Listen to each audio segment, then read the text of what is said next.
You're listening to WinOwl, a place where stories don't get dressed up to look pretty, they're told the way they really hurt. Here we talk about silent betrayals, about love that wears thin, about families that crack from the inside while still smiling in photos. If you're also into those stories that keep circling in your head long after you've turned off the light, I invite you to subscribe to the WinOwl channel, hit like on this video, and share it with someone who needs to hear something uncomfortable, but real. What I'm going to tell you today isn't some big movie tragedy, but it was the exact moment my family stopped being what I thought it was. It's the story of a 67-year-old mother who had to set a trap for her own daughter-in-law, and of a husband who found out that the woman he quietly desired was no longer someone you could trust, not even with a key. I'm going to talk to you about glitter on hands, a brutal fight in the middle of the dining room, and a divorce that still burns, even though I was the one who asked for it. If you stay with me till the end, I want you to tell me in the comments whether you would have done what I did, or if you think I was just another coward hiding behind his cold intelligence. Because, in the end, this isn't just the story of my mother, or of Julia, or of Letitia. It's the story of how money, the fear of growing old, and desire gone wrong can turn a house into a trap. My name is Gabriel, I'm 40 years old, and for a long time I believed I was a reasonable person. The kind who doesn't shout, doesn't smash plates, who settles things by talking. People always told me I seemed older than I was, because of the way I thought, the way I measured my words. And yes, maybe that's what saved me that night, or what finished breaking everything. I'm still not sure. I'm going to tell you what happened like someone making a confession, unhurried, as if we were alone in a dark kitchen, with a cup of coffee gone cold between our hands. And then you'll tell me, at the end, if I did the right thing. Tell me something, before we go on. If you found out that the person you share a bed with is willing to steal from your mother, what would weigh more, the years together or that betrayal? My mother's name is Angelica. 67 years old, white hair since her 50s, but with an energy that sometimes made me, her son, feel like the old man of the house. She's been a widow for a decade, and since my father died, she's taken refuge in two things: the house, and the money he left behind. I'm not talking about some obscene fortune, no. But enough to live without big scares: her little garden, her plants, her always clean curtains, her porcelain cups that couldn't be used because they're for when someone special comes over, even though hardly anyone ever did. My mother's treasure was in a safe built into her closet wall. It wasn't just cash, there were also the house deed, some dollars my father had kept for emergencies, a few old pieces of jewelry from my grandmother, and, above all, the feeling of control. That was the most valuable thing for Angelica, knowing that, whatever happened, she had something that was hers and hers alone. Do you know anyone like that, who hoards money not just out of need, but out of fear, out of history, out of sheer temperament? I married Julia when I was 32. She was 34, 2 years older than me, and from the very start everything was intense. Julia was one of those women who, when they walk into a room, they fill it, even if they're just in jeans with their hair tied back. She had this way of looking at you that made you feel chosen, like the rest of the world dimmed a little. The first time I saw her was at a mutual friend's birthday.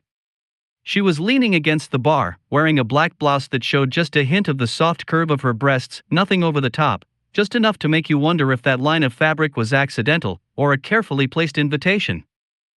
When I went over to her, she smelled like something warm, a mix of vanilla and roasted coffee. She spoke to me with a quiet confidence, as if she'd been waiting days for that conversation. I'm not going to lie, she disarmed me. And for several years, every time she came up behind me and whispered in my ear, when her chest brushed my back and I felt her warm breath, I thought that was the mature kind of love we all want. It wasn't teenage wildfire, it was something else, deeper, slower. But time does what time does. The bills, the frustrations, the comparisons with other people, the way she sometimes stared at what we didn't have. Julia came from a family that was always right on the edge financially. Having a mother-in-law with her own house, with a safe, with resources, as she liked to say, was for her a kind of constant temptation, even if she never admitted it. Has it ever happened to you that someone you love starts looking a bit too closely at what isn't theirs? Letitia, my younger sister, is 2 years younger than Julia. It always felt ironic to me, my wife was older than I was, yet younger than my sister. Letitia and Julia never really got along, even though they faked a certain affection at family gatherings. There was this silent competition, a sort of chess match played with subtle comments, glances, pauses. Julia criticized the way Letitia dressed, too youthful, according to her.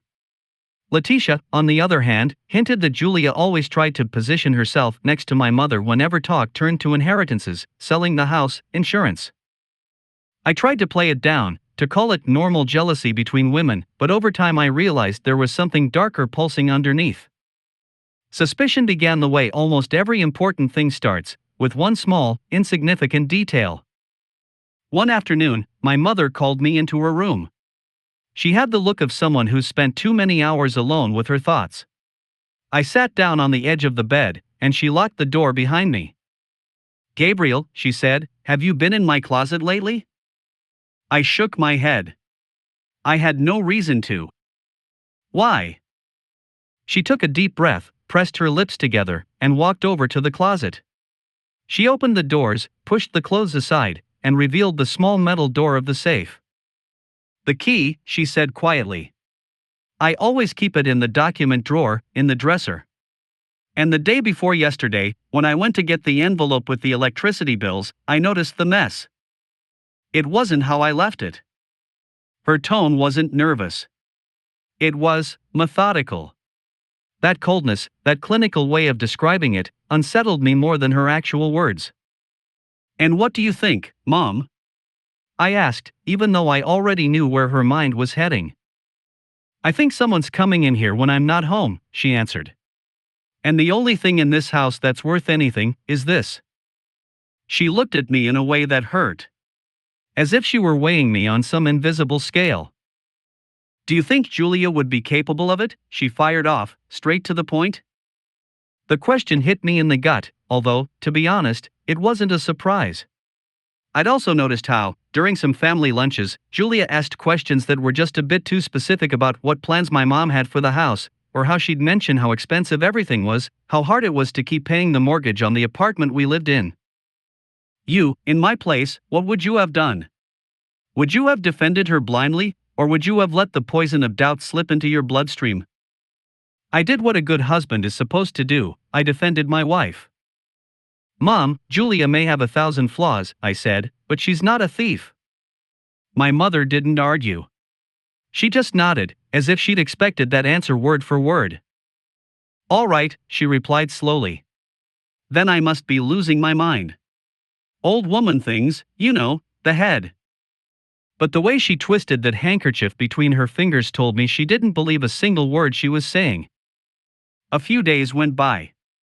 The house kept its usual rhythm, somewhere between routine and small tensions.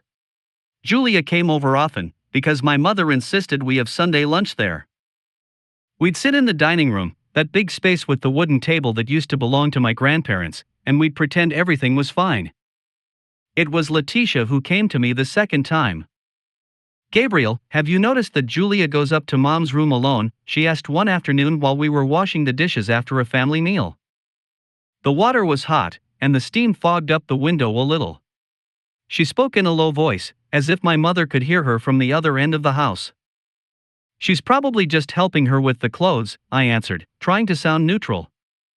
"Mom hates it when people touch her clothes," Letitia shot back. And the other day, when Julia came downstairs, she was holding an envelope, and she shoved it into her bag real quick when she saw me. I felt a sting at the back of my neck. I didn't say anything, but that night it was hard to sleep. Once a suspicion settles in, you don't see things the same way. I started watching Julia's small gestures, the way she glanced sideways down the hallway that led to the bedrooms, how she asked exactly what time my mother was going to the doctor, or how long she'd be at Mass. Do you think a person can still be fair when love starts mixing with distrust? The third time wasn't a hint anymore. It was a plan. My mother called me to her room again, but this time she wasn't alone. Letitia was sitting in front of the vanity, arms crossed. She looked like a sulking child, but there was something harder in her eyes. "Gabriel," my mother said, "sit down. I'm going to explain what I'm going to do. I'm not asking for your permission, I just want you to know." She took a small silver key out of the dresser drawer, attached to a keychain with a Virgin Mary medallion.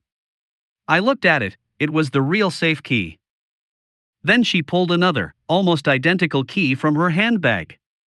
But if you looked closely, there was one difference: the cut wasn't the same. I had a fake copy made, she told me. This one doesn't open anything. I'm going to move the real one somewhere else. But the other one, I'm going to leave it where someone can find it. I stared at her without saying a word. I felt a strange mix of admiration and sadness. My mother, at 67, was setting a trap. And that's not all, Letitia added, with a bitter smile. From a small transparent plastic bag, she took out something I wasn't expecting: a tiny bottle of silver glitter, the kind you use for crafts or kids' parties. Remember the neighbor's daughter's 15th birthday party? Her quinceañera, she said. I helped her with the decorations. This was left over. My mother took the glitter in her hands, hesitated for barely a second, then sprinkled it inside the document drawer, a thin, almost invisible layer over the folders, envelopes, and folded papers. Next Sunday, she said, with a chilling calm, I'm going to step out to the market for a bit, like I always do. You, Gabriel, will stay downstairs with them in the dining room. If someone goes up and rummages through this, we'll know when she comes back down. She looked at me, waiting for a reaction, for a "don't do it, you're overreacting." I held her gaze and said nothing. Not because I agreed, but because a part of me needed to know the truth, even if it hurt. Would you have stopped your mother, or would you also have wanted to see who ended up with glitter on their hands? Sunday came. We had family lunch, like always. Roast chicken, Russian salad, warm bread. The TV was on in the living room with the volume low, in case anyone wanted to check the game. Julia arrived wearing perfume, in a simple but fitted wine-colored dress that traced her curves in a discreet way. When she bent down to set her bag on the chair, the fabric pulled tight across her chest and, for a second, I caught myself staring at the soft line the cloth drew there. She noticed and smiled, just barely, with one of those smiles I knew so well. We'd been distant for months, but that quiet spark between us was still there. Her hand brushed against mine later, as she passed me the salt across the table. I felt her warm skin, her slender fingers, the thumb that lingered on my palm just a fraction of a second longer than necessary. A tiny touch, almost innocent, but it wasn't. She looked me in the eyes and, without a word, reminded me of all those nights when that same thumb had traced slow circles on my chest before we fell asleep. Maybe that's why what happened next hurt so much. Halfway through coffee and dessert, my mother announced she was going out to the corner market for a moment, that she'd forgotten to buy cilantro for dinner. We all knew it was a lie. Whatever was missing in this story wasn't at the store, it was in us. I won't be long, she said, grabbing her purse and her keys. The door closed behind her, and the house was left with that strange silence that shows up when the person who controls the atmosphere steps out of the room. Julia picked up a few plates, Letitia stayed staring at her phone, I started stacking glasses. I'm going to the bathroom, Julia said after a while. She didn't look at anyone in particular. She set the dishcloth down on the table and walked out of the dining room. She didn't take the hallway to the bathroom on the left, but the one that leads to the bedrooms, on the right. I saw it because, without meaning to, I looked up right then. If I had wanted to believe in her blindly, I could have come up with any excuse, that she'd gotten confused, that she was going to grab something first, that. But I was no longer in a place where I could invent alibis. My eyes simply followed her until her figure disappeared down the corridor. My heart sped up, but my body stayed still. I didn't get up. I didn't stop her. I didn't go upstairs after her. Would you have done it? Would you have followed her, or would you have waited like I did, letting reality be the one to speak? A few minutes went by. Not many, but enough for the silence to turn heavy. Letitia put her phone down on the table and looked at me. She's not in the bathroom, my sister whispered, barely audible. I didn't answer. My jaw was clenched. We heard footsteps upstairs, a drawer opening, a faint thud. Domestic sounds, nothing dramatic, but in that context, they sounded like a verdict. Time stretched out. I could feel every heartbeat in my temples. I wanted to stand up, but some kind of moral paralysis kept me nailed to the chair. I told myself I needed proof, not a shouting match over thin air. I told myself that if I went up now, she could always deny it, say she was just looking for a handkerchief, an aspirin, anything. And then, suddenly, we heard the footsteps again, this time coming down. Juliet appeared in the doorway of the dining room with a perfectly normal face. She was smiling. Her hair was a little mussed, but that was all. She was about to say something, I don't know what, when Letitia fixed her with a stare. "What's that on your hands?" my sister asked. I looked at them too. Julia didn't understand at first. Her palms were facing up, resting on the doorframe. The light coming in from the side window fell directly on her skin, and that's when I saw it. Tiny sparkling points, silver, clinging to her skin as if her hands had been dipped in tiny stars. The glitter. It was in the lines of her fingers, around the base of her nails, on her knuckles. When she moved her hands, the shine multiplied. Julia looked down at them then, as if seeing them for the first time. She tried to wipe them clean, rubbing one hand against the other, but that only spread the shine further. "What is this?" she asked, with a nervous little laugh.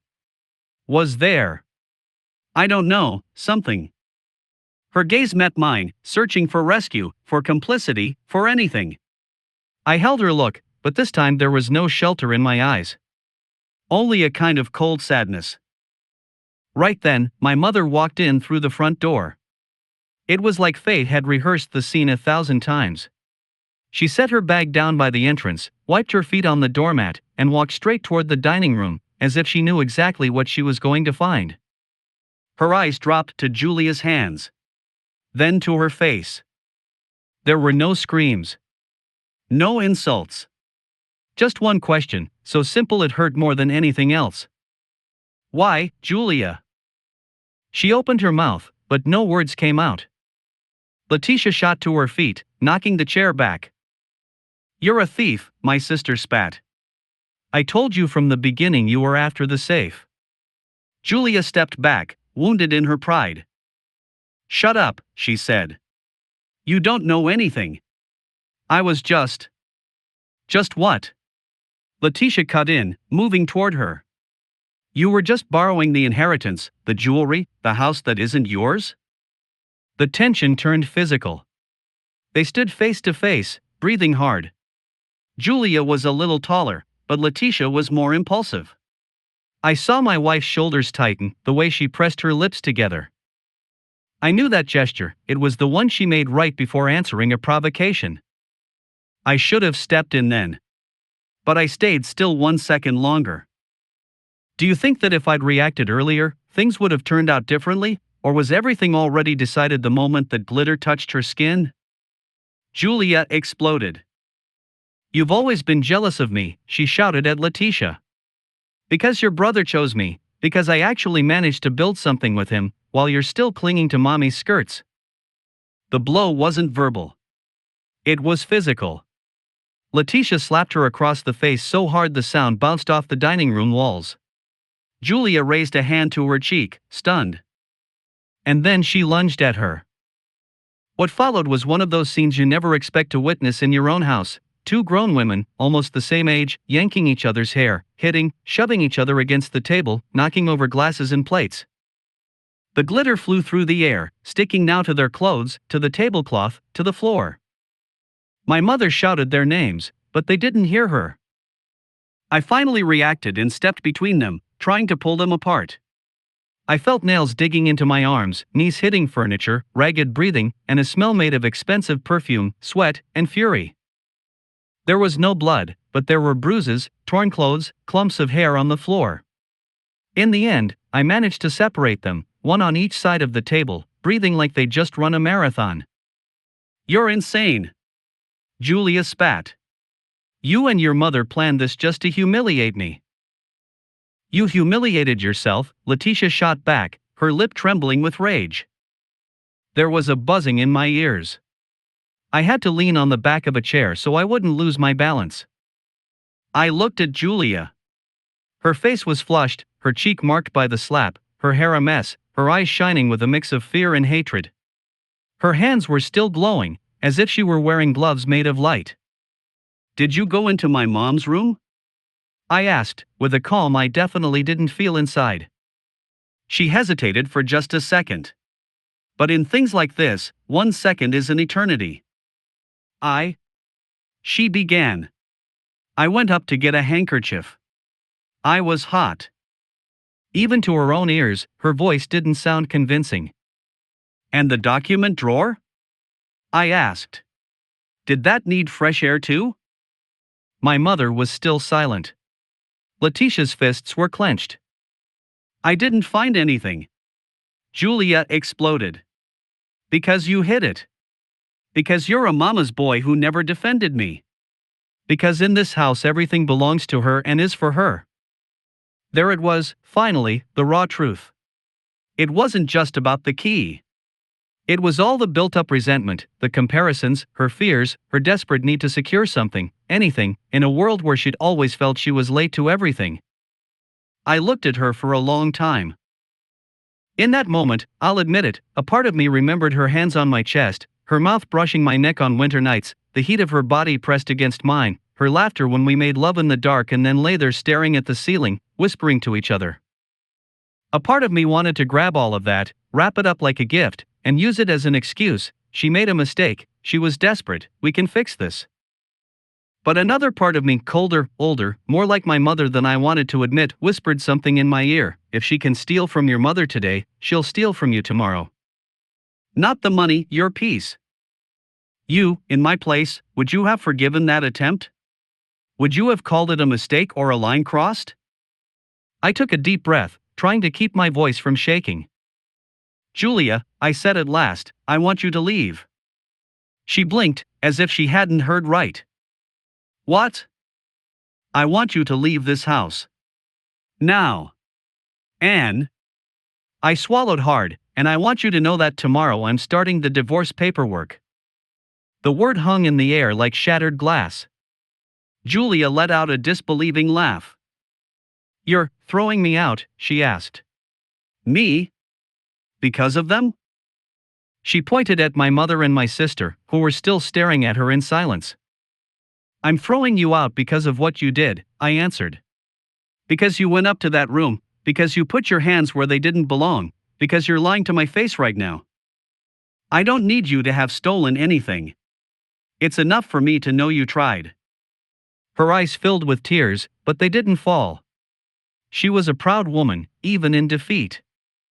I never really mattered to you, she whispered. You were always Mama's little boy. I was just an accessory. I wanted to tell her that wasn't true. I wanted to remind her of the times I defended her, the nights I stayed awake worrying about her, the plans we made together. But there was something in her eyes that told me that even if those words were true, they no longer mattered. We had crossed a line.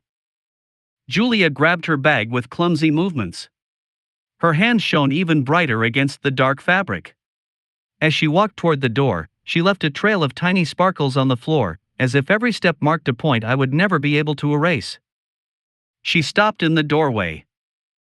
One day you're going to realize how alone you are, she said, without turning around. When your mom is gone. When your sister moves on with her life. And then you'll remember me. She opened the door and left. The silence that followed was thick, almost solid. Letitia dropped into her chair, breathing hard. My mother walked over to me and placed a hand on my shoulder. Her gesture was one of comfort, but also something like guilt. I'm sorry, son, she murmured. I didn't want it to end like this. I nodded, but didn't answer. I went to the kitchen, turned on the tap, and let the water run. I held my hands under the stream, even though they were clean. I needed to feel that something was being washed away, even if it was only the surface. That night I slept in my old room, at my mother's house. The apartment stayed empty. I lay down on the bed with the light off, staring at the ceiling. Every time I closed my eyes, I saw Julia's hands glittering. Not because of a crime carried out, but because of an intention. Do you think intention weighs as much as the act? That wanting to do it already breaks something beyond repair? The days that followed were a tired blur of signatures, phone calls, half explanations to friends who asked, What happened? Visits to a lawyer. Julia wrote to me 2 or 3 times long, chaotic messages where apologies mixed with blame, justifications with accusations. She never openly admitted she'd planned to steal, but she couldn't give a convincing explanation for what she was doing rummaging through that drawer, either. There was no reconciliation. Neither of us truly looked for one. My mother, for her part, started locking not just the safe, but her bedroom door as well, even when she was only stepping out to the backyard. Letitia stopped coming by so often. The scene of the fight had shaken her, as if, at some point, she too had crossed a line by trying to take justice into her own hands. The glitter, the damned glitter, kept turning up for weeks. In a corner of the dining room, on the wooden back of a chair, in a tiny speck on my black shoe. Every time I saw it, I felt this strange mix of satisfaction and nostalgia. It had been the proof, and also the symbol of what we had destroyed. One day, while I was helping my mother clean out the closet, I found the fake key still lying there in the document drawer. It was right where it had always been, stretched out like a joke at our expense. "What are you going to do with this?" I asked her. She picked it up between her fingers, stared at it for a moment, and then tossed it into the metal trash bin next to the vanity. "I don't need it anymore," she said. "What it had to show, it's already shown." And she was right. The trap had already done its job. But the damage didn't end with the part of the story we could see. Sometimes I wonder if, without the glitter, without the fake key, Julia would still have taken that step and opened the drawer. If temptation would have won anyway. If maybe we could have talked it through some other way, without such a theatrical scene, without a fight in the dining room. Or if, on the contrary, the trap only sped up a fall that was inevitable. You, listening to this, what do you think? Was the trap a necessary cruelty, or an excess of distrust that doomed us all? Time has passed since that afternoon. The divorce went through. Julia and I stopped talking. I heard from others that she moved to another city, that she works in something related to sales, that she's still that kind of woman who walks into a place and fills it. I don't know if she ever told our story from her side. If she did, I imagine I'm the villain, the mama's boy, the one who humiliated her. I don't feel like a hero in any of this. Not a martyr either. I feel more like someone who made a cold decision in a heated moment. Sometimes that's the only way to stay standing, putting out the fire inside so you can see the whole picture. Let me confess one more thing. There are still nights when I miss the way Julia rested her head on my chest, the way she would silently wrap her arms around me from behind while I washed the dishes, the feeling of her body pressed against mine when it was cold. Desire doesn't disappear at the same pace as trust. It falls behind, slowly, like a train that takes a long time to break. But then I remember her hands shining. I remember her face when she said she didn't find anything. I remember the tremor I saw in her fingers inside that drawer, and I tell myself I chose the only option that still lets me sleep with something resembling peace. I don't know if I forgave her, or if I just stopped looking for someone to blame. But now, when I see a little sparkle on the floor, I don't think of parties or decorations. I think of traps. And of the part of us that shows itself when we're convinced no one is watching. That's where my story ends. Now it's your turn. Do you think Julia deserved a second chance? Would you have gone through with the divorce, or would you have tried to save the marriage? Do you think my mother was right to set that trap, or that she went too far? And Letitia, with that slap and that fight, was she a sister defending me, or someone who let her own rage speak for her? I really do want to read what you think in the comments. Sometimes you need other people's eyes to understand your own decisions. If this story stirred something in you, if it made you remember some situation with jealousy, money, family, I invite you to subscribe to the WinOwl channel, like this video, and share it with someone who's been through something similar. We'll keep telling stories here that don't always end well, but always leave something to think about. In the end, the glitter fades with time, but the marks of what we did with our hands, those stay much, much longer.